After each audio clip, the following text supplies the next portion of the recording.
वसिष्ठवामदेवादिवन्दितमहागणपतिं मनसा स्मरामि वसिष्ठवामदेवादिवन्दितमहागणपतिं महादेवसुतं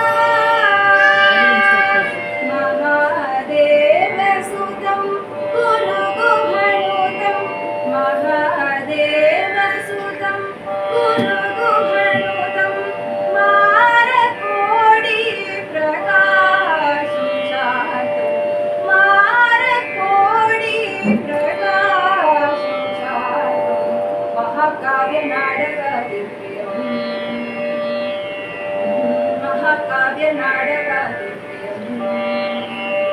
श्रीमहाकाव्यनाटकदिव्यं भूषितवाहनमोदकप्रियं महाकाव्यनाटकदिव्यं भूषितवाहनमोदकप्रियं महागणपतिं मनसा स्मरामि वसिष्ठवामदेवादिवन्दितमहागणपतिम्.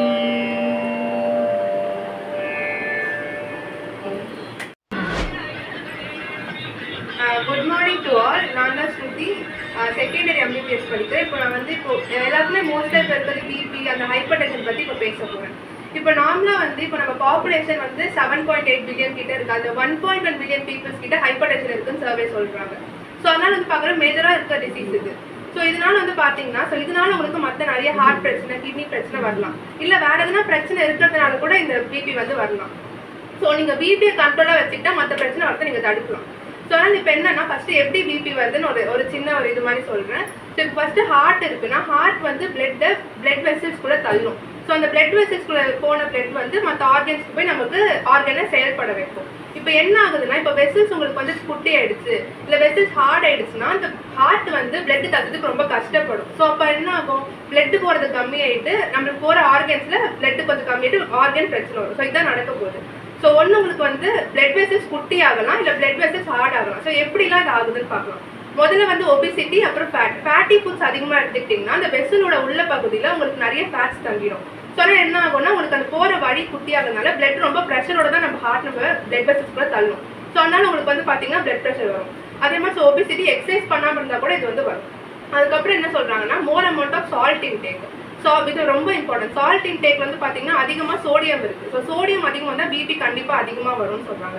அதுக்கடுத்து இப்போ நெக்ஸ்ட் டொபாக்கோ அண்ட் ஆல்கோஹால், அதாவது ஸ்மோக்கிங் அண்ட் ஆல்கோஹால் எடுத்திங்கன்னா டேரெக்டாகவே நம்ம வெசல்ஸை அது டேமேஜ் பண்ணும். ஸோ அதனால ஈஸியாக உங்களுக்கு பிபி வர சான்சஸ் இருக்குது. அதே மாதிரி பொட்டாசியம் நீங்கள் கம்மியாக எடுத்துக்கிட்டிங்கன்னா கூட இது வரும்.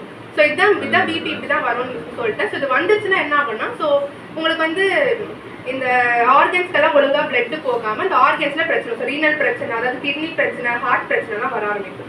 சரி, இப்போ என்ன பண்ணால் அதை கண்ட்ரோல் பண்ணிக்கலாம்னு பார்த்தீங்கன்னா எந்தெந்த ஃபுட்ஸ் எடுக்கலாம், எந்தெந்த ஃபுட்ஸ் எடுக்கக்கூடாது. ஸோ ஆல்ரெடி சொன்ன மாதிரி சோடியம் அதிகமாக இருக்க ஃபுட்ஸ் எடுக்கக்கூடாது. ஸோ சோடியம் எதில் அதிகமாக இருக்குன்னா சால்ட்டில் அதிகமாக இருக்குது. சால்ட் இன்டேக் அதிகமாக எடுக்கக்கூடாது. தென் சோடியம் டொமேட்டோஸில் அதிகமாக இருக்குது. ஸோ டொமேட்டோஸ் நீங்கள் அதிகமாக யூஸ் பண்ணாமல் பார்த்துக்கணும். அதுக்கடுத்து 3 ஃபேட் எடுக்கக்கூடாது, சுகர் எடுக்கக்கூடாது, சால்ட் எடுக்கக்கூடாது. ஸோ இதெல்லாம் நீங்கள் எடுக்கக்கூடாது. அதுக்கடுத்து பார்த்தீங்கன்னா என்னென்ன எடுக்கலாம்னு பார்க்கலாம். ஸோ சோடியம் அவ்வளோ எடுக்கக்கூடாது. சோடியம் அப்புறம் பொட்டாசியம் நீங்கள் எடுக்கணும். ஸோ பொட்டாசியம் எதில் அதிகமாக இருக்கும்னா பனானாஸில் இருக்கும். ஸோ பனானா நீங்கள் எடுத்துக்கணும். அதுக்கடுத்து இப்போ வெசல்ஸ் சின்னதாகிடுச்சு. ஸோ வெசல்ஸ் நம்ம டைலேட் பண்ணணும். அதுக்காக நீங்கள் மெயினாக பீட்ரூட்டும் பொமக்ரானட்டும் எடுத்துக்கிட்டிங்கன்னா அதில் நைட்ரேட்ஸ்னு ஒரு பொருள் இருக்குது. அந்த பொருள் என்ன பண்ணணும்னா ஆல்ரெடி சுருங்கின வெசல்ஸ் கிட்ட போயிட்டு அதை நீங்கள் டைலேட் பண்ண வச்சிடும். ஸோ அதனால் உங்களுக்கு பார்த்தீங்கன்னா ஈஸியாக பிளட் ப்ரெஷர் கொஞ்சம் கம்மியாக சான்ஸ் இருக்குது. அதே மாதிரி ஃபிஷ்ஷில் பார்த்துக்கிட்டிங்கன்னா ஒமேகா 3 ஃபேட்டி ஆசிட்ஸோ வைட்டமின் டியும் இருக்குது. ஸோ அது என்ன பண்ணணும்னா உங்களுக்கு பிபி குறைக்க ஹெல்ப் பண்ணும். ஸோ இதெல்லாம் நீங்கள் எடுத்துக்கிட்டீங்கன்னா பிபி கொஞ்சம் கண்ட்ரோல் வச்சுக்கலாம். ஐ திங்க் உங்களுக்கு யூஸ்ஃபுல்லாக இருக்கும்னு நினைக்கிறேன். தேங்க்யூ. நான் செகண்ட் இயர் பிஹெச்எம்எஸ் படிக்கிறேன். ஸோ திருவள்ளுவர் 738 திருக்குறள் ஒரு விஷயம் ரொம்ப அழகாக சொல்லியிருக்காரு. பிணி இன்மை செல்வம் விளைவின்பம் ஏமம் அணி என்ப நாட்டு வைந்து. அதாவது நமக்கு தேவையான 5 விஷயம்: unfailing health, fertility, happiness, defence, wealth. So first ஹெல்த்ன்றது நமக்கு டிசீஸ் வராமல் இருக்கிறது மட்டும் கிடையாது. நம்ம ஃபிசிக்கலி, மென்டலி அண்ட் சோஷியலி நம்ம ஹாப்பியாக இருக்கோமா, அதுதான் ஹெல்த். இதுல ஏதாவது ஒன்றுத்துல டிஸ்டர்பன்ஸ் இருந்தாலுமே நமக்கு உடம்பு சரியில்லை அப்படின்றத நம்ம சொல்லுவோம். ஸோ இப்போ நான் இங்க என்ன சொல்ல போறேன்னா ஒரு டிசீஸ், அதாவது இப்போ முக்கால்வாசி எல்லாரோட வீட்லயுமே இந்த ஒரு டிசீஸ் இருக்கும், டயபெட்டிஸ். ஸோ டயபெட்டிஸ் மெலிட்டஸ் சர்க்கரை நோயின்றது எல்லார் வீட்லயுமே ஒருத்தவங்களுக்காச்சும் இருக்கும். இது எப்படிப்பா வருது அப்படின்னு கேட்டீங்கன்னா, முதல்ல நார்மலா நம்ம சாப்பிடுறோம். இந்த சாப்பிடுறது நம்ம வந்து என்ன ஆகும்னா, நம்ம பாடியில போகும்போது சுகர் இல்லைன்னா குளுக்கோஸா கன்வெர்ட் ஆக போகுது. ஸோ இது வந்து நம்ம பிளட்ல போகுது. இந்த பிளட்ல போகும்போது நம்ம பேங்க்ரியாஸ்ல இன்சுலின்ற ஒரு ஹார்மோன் செக்ரீட் ஆகும். அதுதான் நம்ம ஆன்டி டயபெட்டிக் ஹார்மோன் அப்படின்னு நம்ம சொல்றோம். இந்த இன்சுலின் என்ன பண்ணோம்னா, இந்த குளுக்கோஸை நம்ம செல்ஸுக்குள்ள எடுத்துக்கும். அப்ப இந்த செல்ஸுக்குள்ள போகும்போது அது எனர்ஜியா கன்வெர்ட் ஆகும். இந்த எனர்ஜி தான் நம்ம டே டு டே லைஃப்ல பண்ற ஆக்டிவிட்டீஸை வந்து நம்ம பண்ணதுக்கு உதவியா இருக்கு.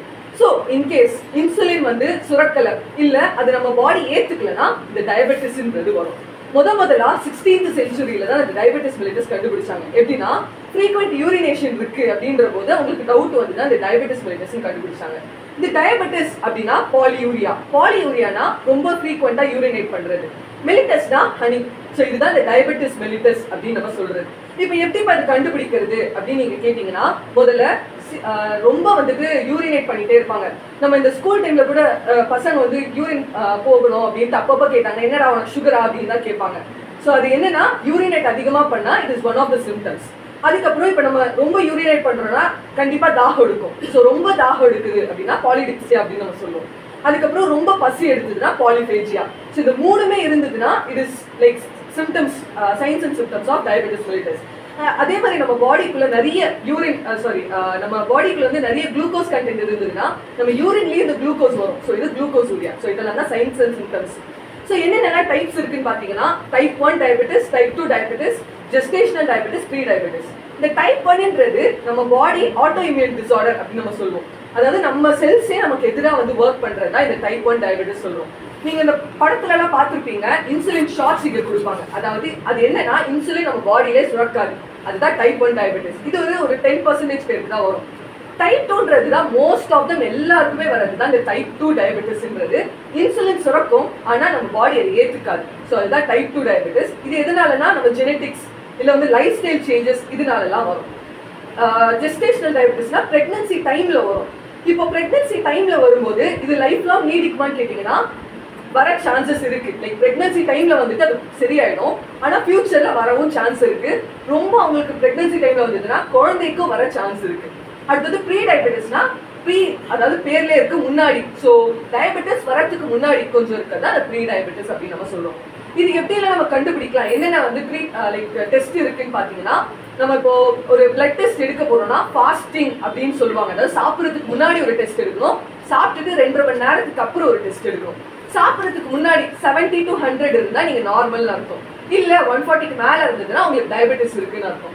போஸ்ட் பிராண்டியல் அதாவது சாப்பிட்டதுக்கு அப்புறம் நீங்க பாத்தீங்கன்னா 70 to 140 ஓகே நார்மல்.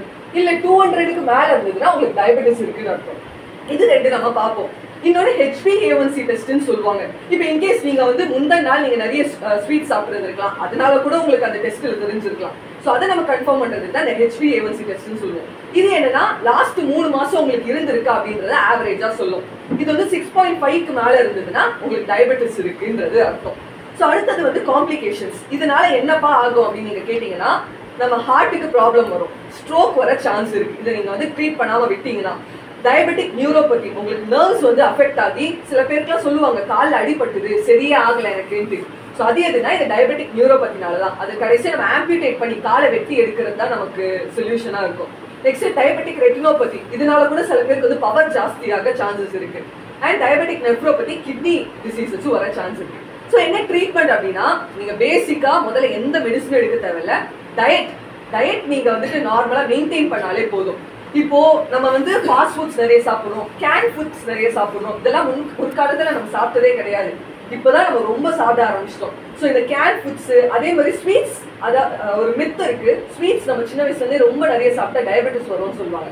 அப்படிலாம் கிடையாது. நம்ம வந்து ஸ்வீட்ன்றது சிம்பிள் சுகர் கரெக்ட் தான், ஆனா அதனால தான் சுகர் வரும்னு கிடையாது. ஜெனட்டிக்னால வரலாம், நீங்க ஒபிசிட்டி நீங்க வந்து ரொம்ப வெயிட்டா இருந்தீங்கன்னா வரலாம்.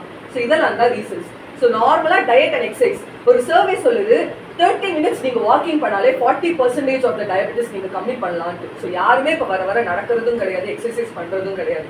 ஸோ இந்த முதல்ல டயட் அண்ட் எக்ஸசைஸ் பண்ணாலே வந்துட்டு டயபெட்டிஸ் சரி பண்ணலாம் அப்படின்னு சொல்றாங்க. WHO இதுக்கு தான் வந்துட்டு ஒரு அவேர்னஸ்க்காக வேர்ல்ட் டயபெட்டிஸ் டே November 14th வந்துட்டு பண்றாங்க. போன வருஷம் என்ன இருந்ததுன்னா ஆக்சஸ் டு டயபெட்டிஸ் கேர் அப்படின்றது தான் தீமா இருந்தது. ஸோ எனக்கு தெரிஞ்சு உங்களுக்கு ஓரளவு ஐடியா கிடைச்சிருக்கும்னு நினைக்கிறேன். தேங்க்யூ.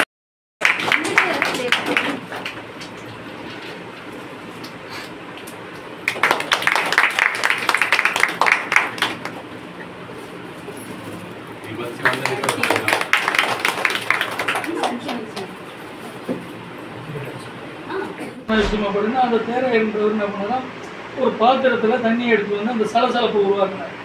அது தவளை அதுக்கு போயிடுச்சு.